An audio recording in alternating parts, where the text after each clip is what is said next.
Your Excellency, the President, and all the other colleagues, ladies and gentlemen, the third retreat and midterm review for the Cabinet and senior ranks of the Executive, convened by His Excellency President William Ruto, gathered for the midterm review of the performance of the government, marking 2.5 years since the fifth administration was installed in office in September 2022. The tone of the retreat was set by His Excellency the President in the opening statement, which highlighted the achievements that the government has recorded in fulfilling its commitments to the people of Kenya, anchored on the bottom-up economic transformation agenda. The retreat commended His Excellency the President for his leadership in steering the government to deliver on its promises to the people of Kenya, aligned with the bottom-up economic transformation agenda objectives of bringing down the cost of living, eradicating hunger, creating jobs, and expanding the tax base, improving foreign exchange balances, and fostering inclusive growth. It appreciated that these outcomes resulted from transformation-anchored policies, projects, and programs, which the government has and continues to implement in various sectors of the economy across all regions and counties of the country, enhancing the overarching mission of stabilizing the economy, improving the livelihoods of all Kenyans, and transforming Kenya into a prosperous, newly industrialized country. The retreat concurred with the President that while considerable progress was evident in key delivery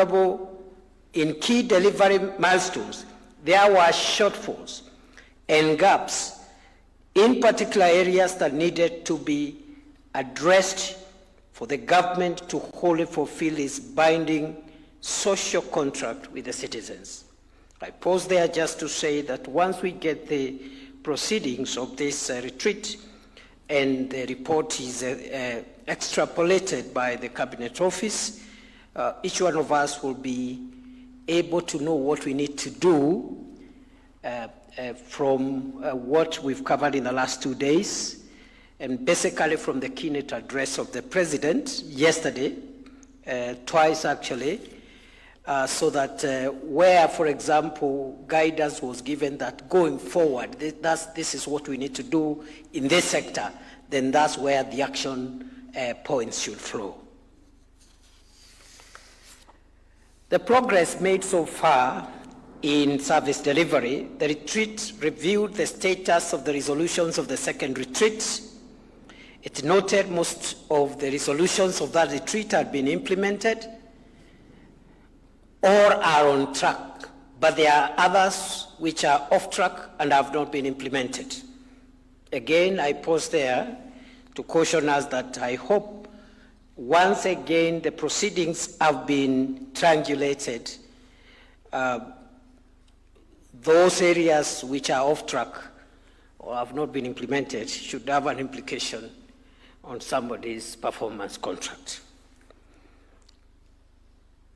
The retreat noted that the retreat further noted that the status of the implementation of cabinet decisions since the second retreat and made similar findings. Some of them have been implemented, others are ongoing, others have not been implemented. On official development assistance, it appreciated the contribution of development partners to Kenya's transformation pathways and underlined the urgent need to resolve the bottlenecks hampering the absorption of loans and grants. The retreat noted the progress achieved in coordinating government business using the coordination tools developed to streamline activities across MDAs, effective implementation of priorities to maximize outputs and impacts, optimize resource allocation to stem duplication and overlaps, and improved engagement with stakeholders and citizens, knowledge sharing, and embracing a whole-of-government approach These measures have improved public service delivery. The retreat received a report of the midterm performance of the fifth administration, focusing on how the implementation of the bottom-up economic transformation agenda has stabilized the economy, enabling it to overcome structural challenges, persistent multiple shocks, and financial stress. It appreciated key achievements under each of the priorities of the bottom-up economic transformation agenda pillars. Under agriculture, the retreat acknowledged the impact of provision of subsidized fertilizer and connecting farmers through digital platforms in scaling up agricultural value chains, which have contributed to food security arising from increased output of major crops and higher income to farmers. Under affordable housing, the retreat noted the tremendous impact of the program in providing decent shelter, job creation, particularly for the youth, and stimulating the construction industry value chains through supply contracts, many of them or some of them reserved for micro and small enterprises. Under universal health coverage, the retreat appreciated the remarkable growth in the number of Kenyans who have voluntarily registered for the social health insurance, which scaled up to 23 million from 8 million under the defunct National Health Insurance Fund. Expanded access to primary health care and scaling up of community health promoters, training and deployment is contributing to the gradual transition from curative to the more affordable preventive health care. Under the digital superhighway and creative economy, the retreat noted enhanced citizen access to government services, e-commerce, and creative opportunities enabled by expansion of fiber optic cable network. Onboarding of government services on the e-citizen digital platform has rapidly expanded the citizens' access to government services, cutting costs by stemming corruption and cumbersome processes, and remarkably increasing government revenue. Under the MSME economy, the retreat endorsed the significant gains achieved, including access to affordable credit by over 2 million micro, medium, and small enterprise traders and entrepreneurs who benefited from the Financial Inclusion Fund, which enabled borrowers to repair their creditworthiness and borrow regularly to finance their business activities, thus contributing to job creation, expansion of the tax base, and economic growth agenda. In the education sector, the retreat noted the impact of reforms that have eased the transition from competence-based curriculum, CBC, to competence-based education and training, CBET, employment of teachers, and implementation of new funding model for universities and technical and vocational education and training institutions, and operationalization of the Open University of Kenya. The challenges and emerging opportunities. The retreat acknowledged the lessons learned during the first half of the fifth administration, underlining the need to address the risk constraining the effective delivery of government services while exploring emerging opportunities for strengthening the important gains made so far. The retreat identified a number of systemic risks that were constraining delivery and creating government delivery and creating vulnerabilities in the transformation journey. The way forward and action points. The retreat resolved to strengthen government service delivery in order to enhance the administration's delivery and deepen the confidence of the people in its ability to deliver on their needs and expectations through reimagining the strategic vision for stimulating economic growth and job creation, defining pathways for charting the way ahead through the whole of government approach, to maintaining high foreign exchange reserves by stimulating export growth and reducing non-essential 3, improving the quality of data on all agricultural subsectors to inform evidence-based interventions that will consolidate and sustain the gains achieved in production, incomes, and jobs. 4, accelerating offtake of farmers' produce to put more money in the farmers' pockets. 5, upscaling teacher recruitment to support the drive towards an optimal teacher-learner ratio, as well as to continue effective implementation of the competence-based education and training. 6, building laboratories and other essential facilities to upgrade all schools to enable them offer high-quality education. 7, fine-tuning the new funding model for universities by streamlining and enriching the means testing instrument to ensure every student is placed in the right band and avoid disenfranchisement of any student. 8, registering every Kenyan and their dependents on the social health insurance scheme to ensure every Kenyan enjoys radiant health that will ensure optimal contribution to nation building. 9, rolling out the supply and installation of modern medical equipment on different financing frameworks with counties and suppliers. 10, completing reforms of the Kenya Medical Supply Agency in accordance with the framework agreed upon between the national and county governments. 11, scaling up digitization of government services by ensuring that all ministries, departments, agencies are onboarded on the eCitizen platform to further improve efficiency in public service delivery. 12, completing construction of ICT hubs across the country and procurement of computers to run the hubs, embracing the whole of government approach in procuring the computers, including the option of local manufacture. 13, migrating all hustlers into the creditworthiness bracket through financial inclusion options available from the Hustler Fund framework. 14, scaling up the affordable housing program to move up the construction sector value chain. 15, accelerating labor mobility coordination by signing up more bilateral labor agreements and scale up those that were signed before by renegotiating them to engage more professional workforce.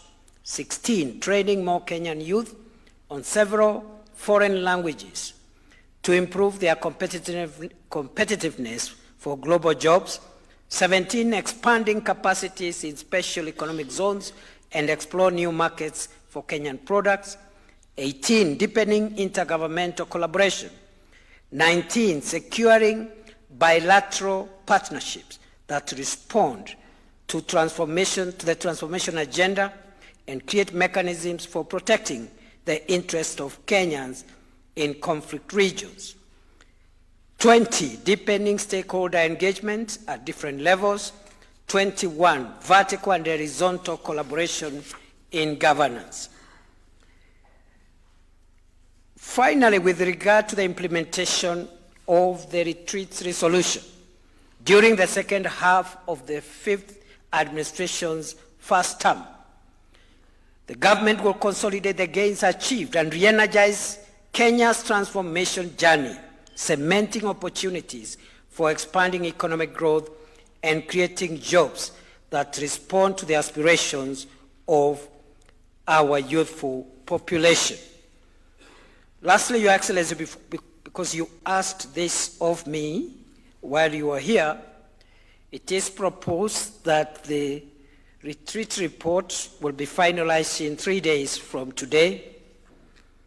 It is also proposed that 14 days from today, all MDAs who have a job to do in terms of the remaining tasks for the next 2.5 years must present their proposals on how they will go about that in terms of the different sectors as I've read out.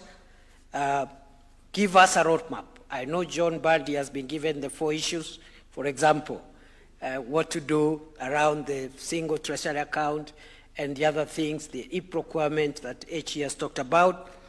Myself, I think I've been given some tasks around IBEC, whether we can pass the laws together, the 3 set of laws that sometimes take a lot of time before they are enforced and therefore delaying disbursements. And also we've been asked to do a few other things around making sure that we have updated accounts. And I think, Your Excellency, that one is straightforward. The Constitution says that we will use accounts that have been approved by Parliament. So if Parliament brings the approval up to date by working overnight and making sure that all the reports, all the audit reports are discussed and approved by Parliament, we can be up to date without amending any law. The one on passing all the laws together, it's not possible. The only one we can drop is the conditional grants one, the one on additional county governments additional allocations act. That one we can make it part of the schedule to CARA, as we used to do before when Leader Duale and myself were the I almost said the original majority leaders, but the first majority leaders. Because you can, and I see no objection in terms of making that act just a schedule of CARA so that you have 2 laws instead of 3. Because conditional grants and additional grants used to be schedules to CARA. Otherwise, DORA and CARA are separate. One originates from the National Assembly, the other one originates from the Senate. By law, we cannot do much. And finally, Your Excellency, on personal accountability for accounting officers, we don't need any new law. Maybe a circular, an administrative circular, which will put into effect Article 226(5) of the Constitution that says any person who causes government to lose money because of their action, including, for example, tendering for things, for equipment for our hospital which is not there, shall be held personally accountable. Whether they're in that office or whether they left that office, they will be followed and be held personally accountable. That constitutional provision is enough to get us done that. I know PCS has some homework around parliamentary, legislative, not legislation, scheduling of cabinet secretaries before Parliament. And all this, therefore, within 14 days, each one of us, including MDAs, must bring us a roadmap. I had asked Mercy, once that is done, it could be brought to me on your behalf. I look at it, we forward it to you, so that Cabinet, in the next Cabinet meeting, which should be within a month, can adopt that roadmap so that we start implementing the resolutions of the 3rd National Executive Retreat. Thank you, Your Excellency, for listening to me.